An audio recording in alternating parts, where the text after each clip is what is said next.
to. Oo nga pala, Boruto. Ang papa mo, maaga siyang uuwi ngayong gabi.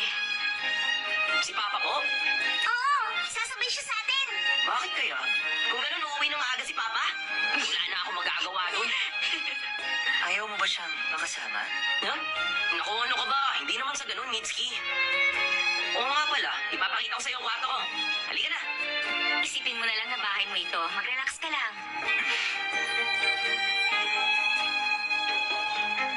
Umupo ka lang dyan, kahit saan mo gusto. Ang papa mo ang ikapitong Hokage, hindi ba? Oo, Ang totoo, hindi pa ako nagkakaroon ng pagkakataong makausap siya. okay lang naman yun. Huwag kang mag-alala, ipapakilala kita mamaya. Ang ikapitong Hokage, si Uzumaki Naruto. Ang bayani na tumapos ng huling Great Ninja War, na may taglay na matinding chakra at may kaalaman sa pinakamalakas na teknik.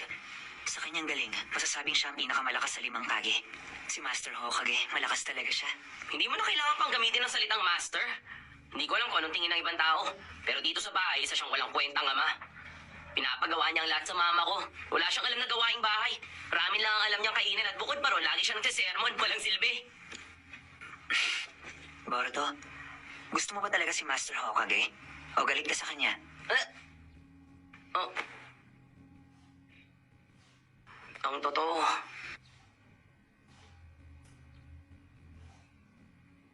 Boruto! Mitsuki! Handa na ang hapunan. Tara na.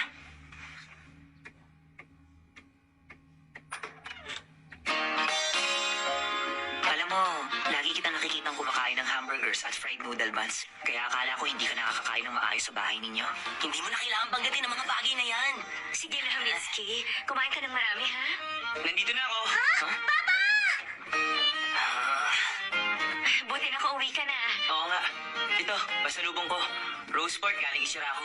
Salamat. Alam niyo po, Papa, tinulungan ko po si Mama sa paghahanda ng hapunan. Aba, talaga, ang galing mo naman. ay naku, late na naman pong dumating. Aba, ikaw si...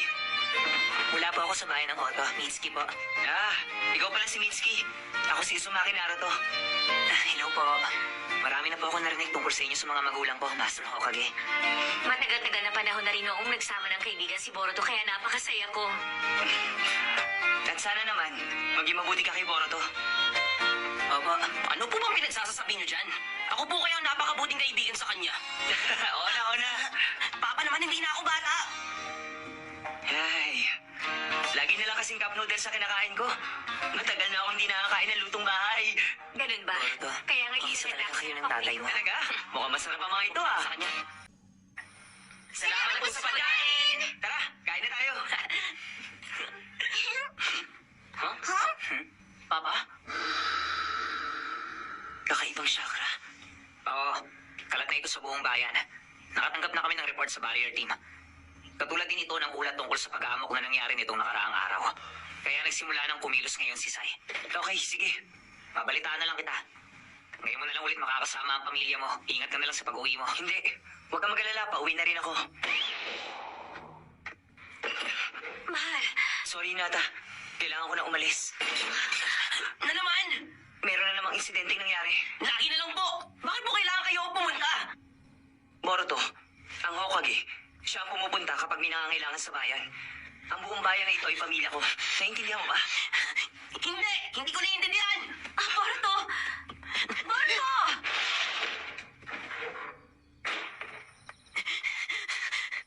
Aalis na po ako. Mitsuki, bahala ka na. Opo. Naruto, Mitsuki.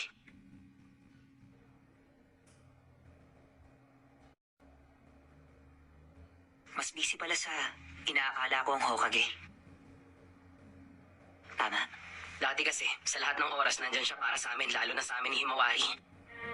Pero simula nung naging Hokage siya, puro na lang siya trabaho. Naging ganun siya kasi Hokage siya.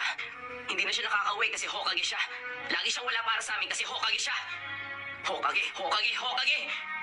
Sino bang Hokage na yun? Kaya ang totoo, galit na galit ako sa Hokage! Talaga? Kasi ang nakikita ko sa'yo ngayon ay ang pagmamahal mo para sa Hokage. Imposible ang sinasabi mo! Ang isang Hokage nagsasakripisyo ng mga taong malapit sa kanya para sa kapakanan ng bayan! Ayoko sa ganung tao! Kahit kailan, hindi ko iiwan ang mga taong malalapit sa akin. Gagawin ko ang hindi kaya ni Papa at ipapaintindi ko yun sa kanya! Siya ang gagawa ng bagay na hindi mo kaya. Umaasa ako sa kanya.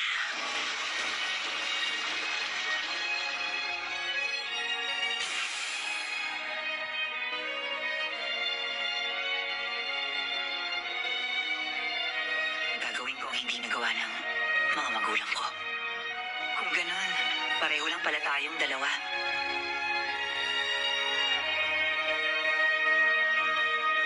Hoy, Boruto. Makinig ka. Kaya nga pala ako nandito. May sasabihin ako. Anong sasabihin mo? Pinag-isipan ko mabuti kung sasabihin ko ito sa'yo. Pero mukhang kailangan ko nang sabihin. Ha?